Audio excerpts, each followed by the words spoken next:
Vilniaus universitetas – pati pirmoji ir seniausia teisininkų kalvė Lietuvoje.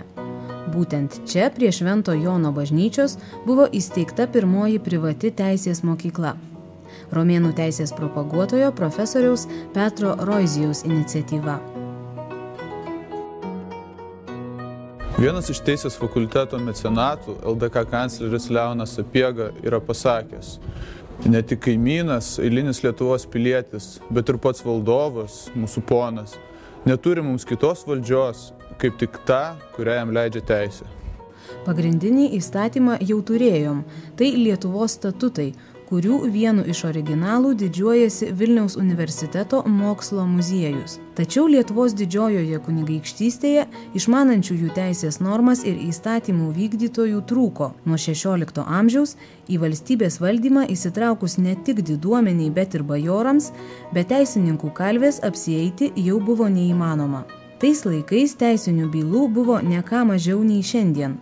Apie tai iškalbingai byloja Vilniaus universiteto bibliotekoje saugomi Žemaičių teismo knygų foliantai. Mokslus į savo rankas perėmus Vilniaus akademijos jėzuitams, Lietuvos didžiosios kunigaikštystės didikai ir dvasininkijos elitas deda visas pastangas, kad jame būtų įkurtas ir teisės fakultetas. Didžiojo kunigaikščio Vladislovo Vazos privilegija suteikia garantiją, kad teisės fakultetas bus įkurtas. Į Vilnių atvyksta pirmieji teisės profesoriai, kanonų ir civilinės teisės žinovai. Tuos laikus ir šiandien mena Vilniaus universiteto bibliotekoje saugomi romėnų ir civilinės teisės foliantai. O štai taip įspūdingai atrodo senovinis magistro laipsnio diplomas. Teisės fakulteto istorijon visiems laikams įrašyti Ignas Žegota Onacevičius, Ignas Danilavičius, Joachimas Lelevelis ir kiti žymūs profesoriai. Dėstė civilinę, baudžiamąją ir prigimtinę, diplomatijos teisę ir teisės istoriją. Vilniaus universiteto bei teisės fakulteto istorija žengė koja kojon su Lietuvos istorija. Teisininkų visada reikėjo Lietuvos didžiosios kunigaikštystės, abiejų tautų respublikos ar carinės Rusijos laikais.